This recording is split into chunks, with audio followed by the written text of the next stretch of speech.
Welcome to this edition of On the Scene. I'm your host, Tim Kelly. On today's program, we're going to be talking about Suffolk Transit. We'll sort of have an update since the last time we talked about this very valuable program here in the city of Suffolk. Let you know what's going on, some enhancements that have come on board, and some planning for the future. Stay tuned.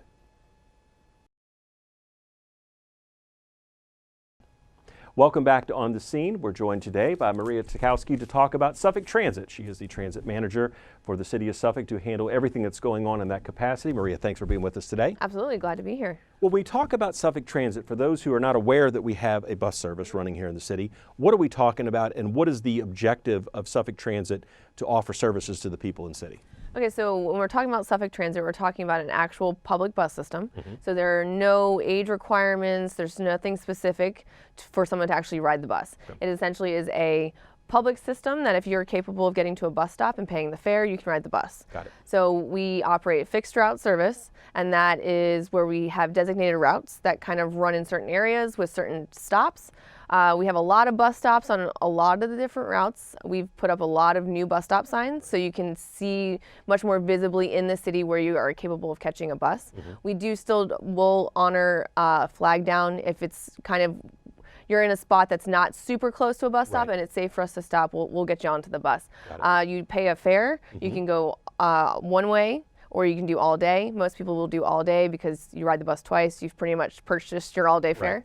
But it really is a great system for someone that doesn't necessarily have access to a car, or they have a car and sometimes they just want to not have to worry about parking and all of that. And you can get to shopping, you can get to medical appointments, you can just get out and explore the city if you want to. And I know a lot of that exploring the city or the shopping or the medical is what's gone into the philosophy about where the routes run. Absolutely. I mean, this isn't just throw a dart at a map and that's where we're going to put it. There was a lot of strategic thinking going into this. So talk about kind of how the route structure is set up and really where your main hub is. Okay, so when we go to set up a route, we really kind of look at public input. So we get a lot of phone calls, and even just in passing on a bus, someone will say, hey, it would be really great if we could maybe get something that can stop us in this area. So we really try to look at what the public needs. We don't want, of course, just to throw it out there and nobody says, well, we don't need this. So we really kind of use that public input to make sure we're making productive choices when we do all of that. And we really try to center the routes around what we call activity centers. So you know that those shopping centers or those medical office buildings and different kinds of things like that, so that we know that this is where people are going to be trying to go to. Now, when people are looking to find out, okay, this sounds great, but where do I pick it up? Where do I go? You talked about the signage, which is some of that's relatively new. It is relatively new. And again, color-coded, correct? It talks about, I guess, the name of the route, which is just really by color. And then but you also said, we talked before the show started, there's some QR codes that are on the signs. What will that help people be able to do? So we actually have moved to being able to live track your bus. So we have a web portal through ETA, and it's called Spot, where you can get on there, you can pick a bus stop sign, an actual bus stop, and it'll show you how long the bus is going to be until it gets there. We also have a mobile app for your phone. You can download it onto your smartphone. We have both the iPhone and the Android, and both of those things you can then pick it up right on your phone. You can look at your stop and say, oh, I know that the bus is going to be here in about 15 minutes. Or you can just kind of look and see where the stops are on the routes. And the QR codes that we have put onto the bus stops, that you can easily take a picture with your phone and it automatically pulls up your app store. So you're not trying to search for your app. And it's down low enough that a person in a wheelchair could reach it too. And the signs are very informative. They have the actual stop name on them. And then there's the colors that whatever route will stop there, you have a color flag to let you know that, hey, I can catch the green line here or the red line. And all of our buses converge at what we call our downtown transfer station. It's right at Main Street and Prentice. And that is where all of our routes outside of our northern Suffolk route will meet. And so you can do transfers right there. Now, with the app and with the website, can you say, for example, I am here and I want to get to here. Can you map out which routes you have to take through that? Yes, you can. You can do that. Yeah, we have the ability to trip plan. Got it. So, and that is based off the fact that our routes are available on Google Transit as well. So if you wanted to get on Google, you can also trip plan. But through those two things, you can say, this is where I'm starting. I'm trying to get here at this time, and it can walk you through the steps on how to do that. Pretty simple. Yep. Now, how is the fare structure structured? Now, you talked earlier about the fact that if you're going to ride it to and from, it might be better to get the all-day pass or whatever. But what other options are there for passes and or single ride fare? Do you need cash? Do you have to do something in advance? Where can you get their tickets? How does that all work? So there's a couple different ways to do it. So it is cash based because it happens on the bus. So you can get onto the bus, you can pay a one-way fare. If you're an adult, it's going to be $1.50 for one way. If you are a teen, and we're looking 6 to 18 Got it. in that kind of student range, you can pay $1 for a one-way, and then if you are a senior citizen or you are disabled, that's 75 cents. Got it. So those are your one-way structures. So the day passes where you can ride it all day long is pretty much just double that. So you've got $3, $2, and $1.50, and that can get you on the bus, and you could literally ride it from the time that it starts to the time that it ends, transferring between all the routes for that day pass. And then if you really want to be able to plan, we have a monthly pass option. Okay. So those are they are on the more expensive end, so you have to purchase those at the Suffolk Transit office downtown. All right. And those are $57.50 for an adult.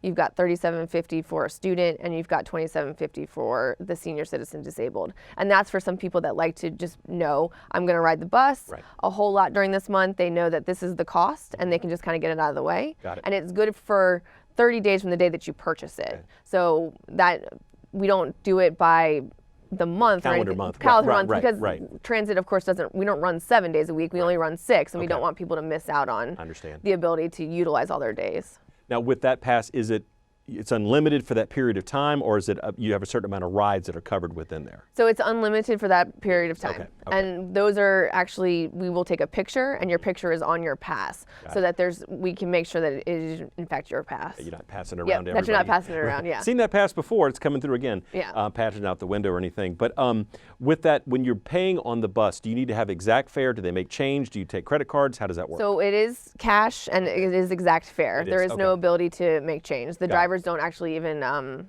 touch the money. Okay. The passenger will drop it right into the fare box themselves. Got it. Yeah. So you have to kind of think about exact change and to have your fare kind of ready as you're getting on your bus. I understand. And then you can purchase an all-day pass on the bus as well. Okay. And the driver will then give that to you. Got it. And you mentioned the transit office in downtown Suffolk. Where is that located? So it's located on Washington Street. Okay. It is right across the street from the courthouse parking lot. Okay. So right next to Amici's, right in that area. All right. We have a bus stop conveniently right there. Good planning. Yeah. Now, you mentioned again 6 days a week, so you're not running on Sundays, is that correct? That's correct. We run Monday through Saturday. And most holidays, you are typically operating for most of them. Yes. There are some variations throughout the year, though, right? Yeah, we only operate on don't operate on the major holidays. Right. But for the most part, transit is typically going to be out there running. We run the day after Thanksgiving. We run on Christmas Eve. Okay. So those kinds of things. But the major holidays, Suffolk Transit will not be in operation. And your hours, your typical hour or daily runs? So daily runs Monday through Friday, you're looking at 6:30 to 6:30, and then on Saturdays we run from 7:30 to 4:30. Got it. And Saturday was not something that was an option when Suffolk Transit first launched, correct? It was not. But that was something that was based on customer need that y'all added that service in. Yeah, we got a lot of the conversations that happened on the bus with people calling in was wanting the ability to get out on a Saturday. Got it. Because anybody that's using the bus to go to work during the week, that's your time. You don't necessarily have your time to run your errands or different things. Sure. And for a lot of people, it even gave some people the ability to work on a Saturday that couldn't work on a Saturday before. So people were really receptive to that change. Now, when we talk about how Suffolk Transit is trying to meet the needs of the community, and certainly public input, as you noted already, is a very key component. Again, we just don't want to think we know what's best. Folks have to tell us what was really the best way to do this. Y'all recently finished at least the time frame to gather information for a very important survey and transit plan. So you talk a little bit about really what went into that and what the outcome will be when everything is settled out. Okay, so we have been in the process of working on what we call a transit strategic plan. It is a 10-year plan, and it kind of gives a vision of where we want to get Suffolk Transit to. And in that, there becomes recommendations for different things we can do with route expansion, adding some service, changing around some service to make it serve the public better. And in that, we actually did a public outreach, and we did a survey where we asked riders, non-riders. It was pretty much open to anybody that wanted to fill it out, and that could give us some information about what they thought was working well, things that they could see improve, if there's areas that we aren't in that they would like to see. then we compile all that, and they come up with recommendations on where we could possibly move Suffolk Transit into the future. Okay. So we're at the tail end of that plan, Right. and that'll soon actually be out for the public to get a look at kind of where we're thinking we might end up in the next few years. And then that plan would go before City Council for final approval once we get to that stage, Yes. right? Yes. So I'm assuming there'd be definitely opportunities for the public to maybe have some more input along the way to say, okay, that's the results, we agree, but maybe some changes. It's not set in stone once you come up with until council makes the vote. Yes, absolutely. Okay. Now, when it comes to funding, we mentioned City Council because obviously they dictate as far as with the budget and how things are allocated. But what is the funding component? How is Suffolk Transit funded? Because there's a couple different sources here. Yeah, so we've got a lot of different sources that go into making Suffolk Transit be able to operate the way that it does. So of course, council, we have a certain amount of money that is local money that we put into our transit system. Right. We are new to being able to actually receive some federal transit funds, and that allows us to do a little bit more help with some of that expansion and different things. And then we also get some state funding. So between those three sources of funds, that's pretty much how we are able to supply the transportation service that we do. That goes in, even that funding helps with vehicles, right. And all of that to keep everything where we want it to be. Got it. You mentioned vehicles and some new additions to the fleet coming on board, and again, that's sort of phasing out some of the older buses that are in the system. A lot of wear and tear because these things are running 6 days a week, as we already talked about. But the fact of bringing those on board, so what does that do to help you maintain the fleet? Because again, the key is making sure you're running the routes you're scheduled to run, keeping everybody on time, and making sure that you have vehicles and staff to man those vehicles to get everybody to and from. Correct? Yeah, I mean, our philosophy is that we want to provide a safe and reliable service, and I mean that's really what you're trying to do with public transportation. Sure. People are not going to ride your system if they can't depend on it Correct. to get where they need to go. So yes. we are in the process of doing another set of replacement vehicles.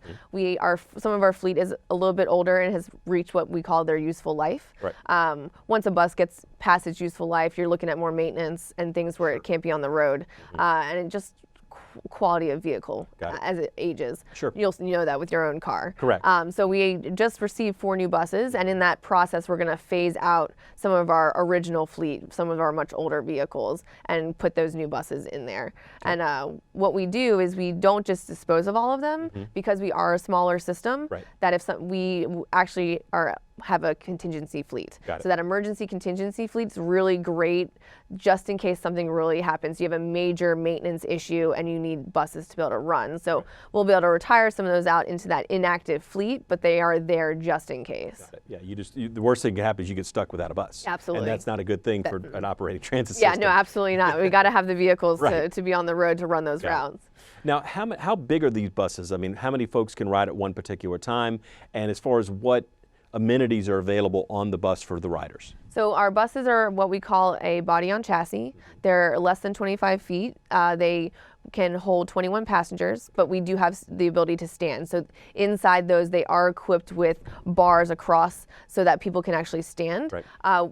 Just in case. I mean, there are days we have certain surges where the buses are a little bit busier, so we do have that opportunity to do that. Each of them is also equipped with the ability to tie down 2 wheelchairs. Okay. So you can get 2 people that have mobility, limited mobility onto the bus, and they can ride as well. Okay. Each seat does have a seat belt, so the buses are equipped with seat belts, and we actually have in a couple of the seats a seat for a child. Okay. We can pull it down, and a child can actually sit more secure in a seat.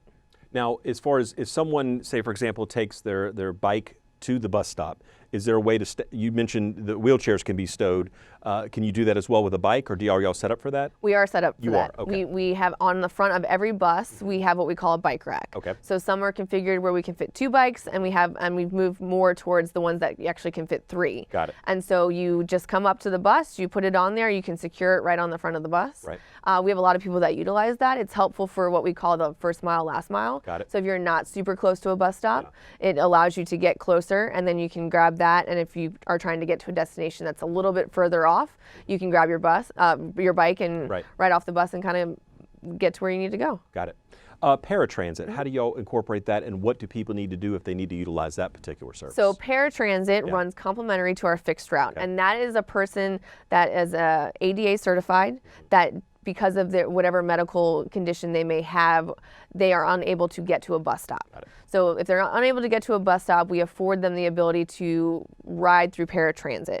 And that is 3/4 of a mile around all of our fixed routes. So if you look at our fixed route, if you're 3/4 of a mile off, we will actually come to the door. That is a door-to-door service. Got it. There is an application process that you have to fill out an application. You have to have your doctor fill out as well, sort of like explaining why it is that you can't ride a bus. Then you go through an approval process. With complimentary paratransit, though, you have to call at least 24 hours ahead of your appointment time. Got it. And we have 2 minivans that we utilize for our paratransit service, which are, of course, wheelchair accessible and accessible for anybody that has any kind of a mobility issue. Got it. So yeah, we have that service. That is going to be $3 one way. So each way is $3. Got it. And you can use that for a variety of things. It's not just medically based. Right. Paratransit's available if you need to get out and go shopping, if you just want to get out and just go hang out and explore. Right. So we do offer that, and it pretty much is comparable to our fixed route service. Yes. Okay. But again, that's an on-demand and as a called-for type of situation. And you said you need 24 hours in advance? 24 hours in advance. Got it. And then again, the fixed service is what we spent most of the time talking about already, where you have your fixed routes and the buses and everything arranged like that. Where do you see Suffolk Transit going to the next step? I mean, certainly in your opinion, in your mind, in your planning. I know we just talked about the plan that certainly will kind of key some of that. But what would be the next set of enhancements that we perhaps could possibly see coming up in the near future or in the 10-year span? You know? In the 10 years, so a lot of what we looked at was kind of how our routes are structured. Right now, our routes are structured in what we call loops. With a loop, it means if you get dropped off at, say, Walmart on one of our buses, you are pretty much going to have to wait a whole nother hour to be able to catch the bus to get back to where you want to go. And even still, you have to follow the loop before you can get back. So we're looking at in our plan to make some adjustments to those to make them what we call more bidirectional. Okay. So they will go up and down the same path. So you can get dropped off at Walmart, and if you don't have a lot to do and you can run your errand pretty quick, you can catch your bus as it's coming back down, and you're not having to wait. I understand. And that just makes things a little bit easier for some people, because not everybody wants to have to wait that long. Right. It makes it a little bit more convenient if you're trying to get to work at a certain time. You can maybe get there a little bit quicker. Got it. So we're looking at some of that. We are looking at maybe doing some expansion of hours in the future to kind of align our routes a little bit better. Got it. And we are maybe looking at trying to kind of break what we call our huddle down at our transfer station to help with some of our on-time stuff. A lot of that has to do with the fact there's a train track right there. Trains are very unpredictable, and if you get kind of stuck, if one route's late, then all of the routes are late. So we're looking at ways to maybe combat that issue so that not the whole service runs late, and different ways for people to maybe transfer a little bit differently.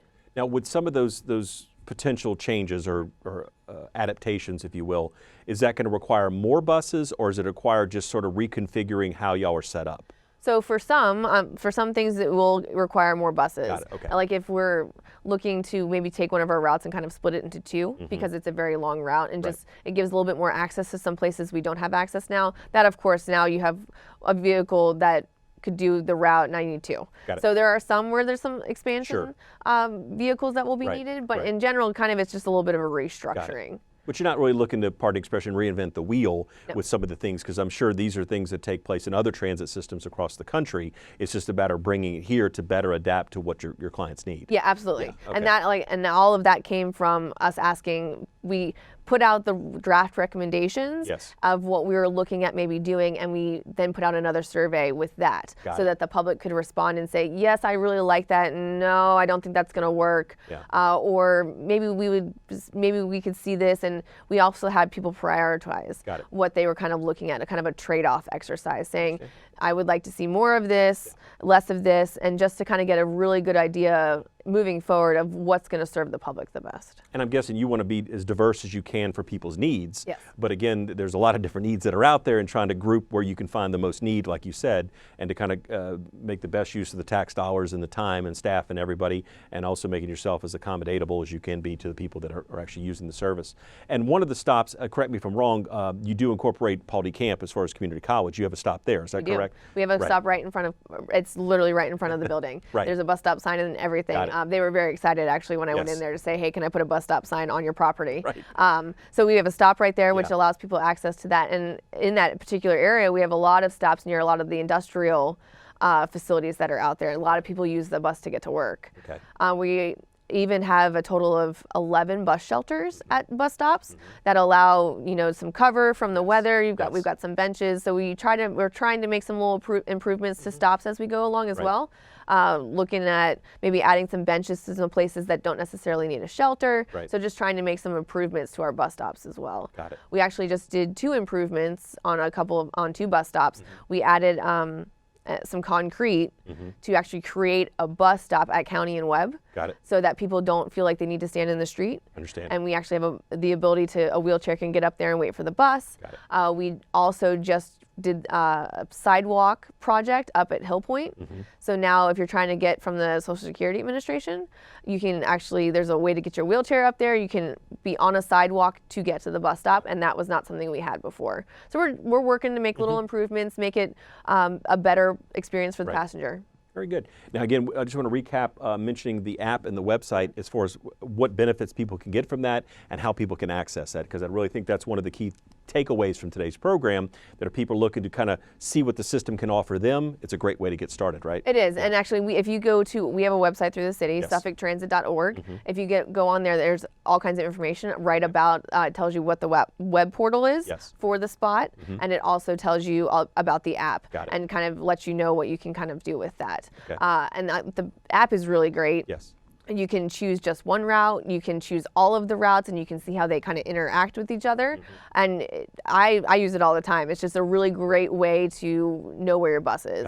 And for a lot of people, if you're brand new to transit, it can be overwhelming. Yes. You can look at a transit schedule and go, where do I fit in this? Yes, where do I fit in? If I get out to where I'm going, can I get home? And all of those kinds of things. And with the app, that makes it really nice and gives you a sense of security for the first time riding a bus. And we have a lot of passengers that when they are new, sometimes they'll just hop on the bus and ride it to figure out how it works. And we're all for that. And like you said, I mean, you can trip plan through the app. You get to see where the bus is in the route, so you know, okay, it's, like you said, I've got 15 minutes to make it to the stop or whatever the case would be. So I think that's a great addition to making sure the system is usable for the riders, which is really why it's there for, and then just knowing kind of what's going on. And like you said, for those first timers, a little sense of peace to know, okay, this is how it's going to fit in and this is where I need to go, that kind of a thing. Because it could be, like you said, it could be a little overwhelming if you just look at all the colors on a map and you think, I don't know, it just looks like a bunch of lines. But there is some rationale certainly behind it. Absolutely. So, yes, indeed. Maria, thanks for your time today. Absolutely. Telling us all about Suffolk Transit as far as how people can utilize it, what services may be coming in the future, and sort of really, again, the public outreach efforts that have been in place and continue to be in place to make sure that Suffolk Transit is serving customers as best they can. Absolutely. We love being able to give people what they need when it comes to that. We really pride ourselves on a high level of customer service, and a lot of the passengers will tell you they really enjoy being on the bus with the drivers and all of that, because it's kind of gives you that kind of family feel. Indeed, indeed. And again, if you're out and about in Suffolk, you definitely see the buses running, so you know they're out there doing the job that we talked about here today. Absolutely. All right, well, Maria, thanks again. Absolutely. Appreciate it. Anytime. Sure. That will do it for this edition of On the Scene. I'm your host, Tim Kelly. We'll see you next time.